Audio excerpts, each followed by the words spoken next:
Hi, what's up, what's up, what's up? Welcome back to my channel.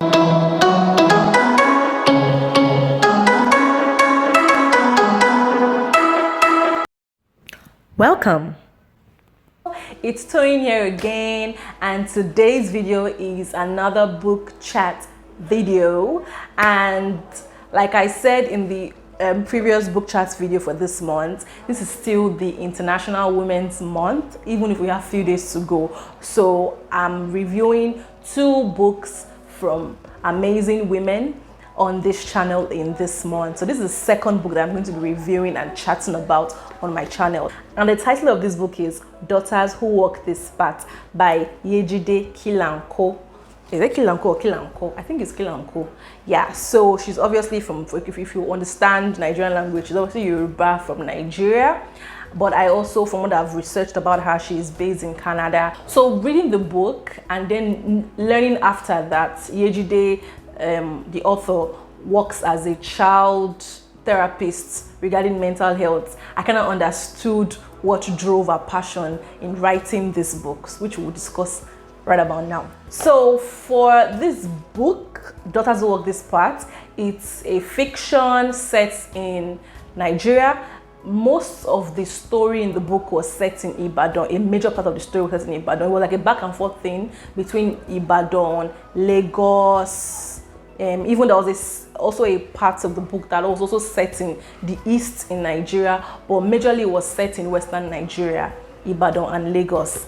And it talks about the life of a young girl, Morayo. It like kind of chronicles her life from when she was a child, happy, innocent, enjoying the world, and how her journey was growing up in Nigeria and the issues that affected her that, you know, cost her some things. You know, it tackles issues like sexual abuse. In fact, that's one of the major issues that this book kind of like tackled. One of the themes, one of the recurring and major themes in this book, sexual abuse. And this was one thing that Morayo had to deal with in this book. And apart from Morayo, it also talks about the life of Morayo's sister, who is an albino, and also Morayo's I think, is it cousin? Yeah, elder cousin, Morenike. So I think these three people, I would even say Morayo and Morenike, because the story was majorly about Morayo, but also another, you know, a lot of the story was also talking about Morenike's story. Then also Eniayo, that's Morayo's younger sister. So I feel like these women were like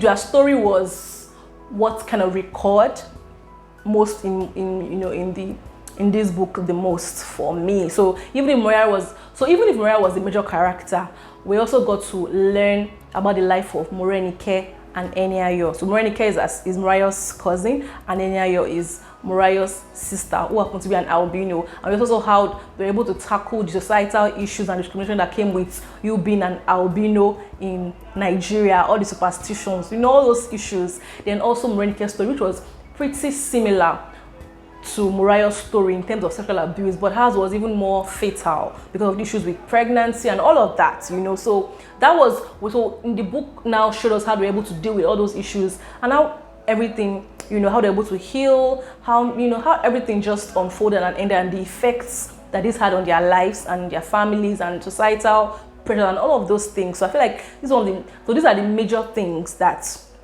you know, you would find in this book. So apart from even mental health and sexual abuse and all of that, we also, so the author, YEJIDE, also was pretty daring because she also spoke about some of the issues in the political scene, you know, in Nigeria. So the book was set from the mid-70s to the 80s to the 90s and to the early 2000s, you get. So all through this time, she was also talking about some of the political issues that occurred in Nigeria at that, you know, during all through, you know, all those times. And some of it, she was really like, I feel like she was really bold, she was really daring, and she was really speaking against some of the political ills of the past, which we can even still see, you know, now. And, you know, it just shows that we have a long way to go in leadership in this country. So I really love that. So this book was like a total package to an extent. It gives you a lot to actually think about. I feel like every parent should read this book.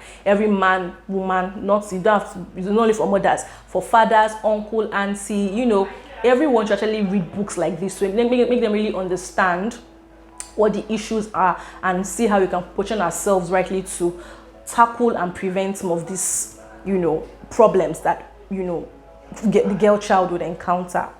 Yeah, so let me talk about the things that I, you know, got from this book. So some of the themes would look like maybe lessons, but I'll just call them themes. The first theme from this book, like I said earlier, is sexual abuse. Like, that was a recurring theme. That was like a major theme that the author, you know, was focusing on in this story. And I felt like she was just showing us how things like sexual abuse can affect the mental health of a child and affect even her, and hinder her progress, hinder her choices as she's growing up, hinder her future, how it can even lead to suicide, you know, how it can lead to different things that can hinder the progress and development of this child and turn her to a troubled adult because she had a troubled childhood. So that was one of the major recurring things in this book, sexual abuse. And we also saw how societal practices kind of aid this menace of sexual abuse, of people predating on young children, predating on female children. I also know that a lot of men too have been abused, especially by either men or older women as well. So she gives us a lot to think about and a lot to be careful about, especially when the child is, you know, growing up. You know, in this world where a lot of parents are always very, you know, bothered about how to feed the child, and they're always going to work and coming back late and entrusting the care of the child into the hands of like an uncle or an aunt or just an house girl, it gives the parents a lot to really be cautious about, you know, and try to find a way to balance things and ensure that they are being very careful about who they trust their children with, no matter how close the person is to the family, or no matter how trusted the person looks. You understand? So it's like a warning. It's like talking to parents. I feel like YEJIDE was talking to a lot to parents, current parents, future parents like myself, and parents, parents that are already there, for us to really understand, some of the issues that a child can go through if care is not taken and they fall into the wrong hands in their formative years. You understand? So the second thing I'm going to be discussing is society. Like, it was obvious, it was recurring all through the fact that in our society, we know the problems, we know our issues, but there are so many practices that hinder us from making progress, from dealing with our problems. The practice of hush-hush, superstitions, all this hush-hush of, oh, you hear that your child has been molested by your younger brother or your cousin or your trusted friend or whoever, and instead of you to deal with the issues, you keep quiet about it. Maybe as if when you keep quiet about it, the issue will run away or the issue will be solved. Like, it's really, really sad.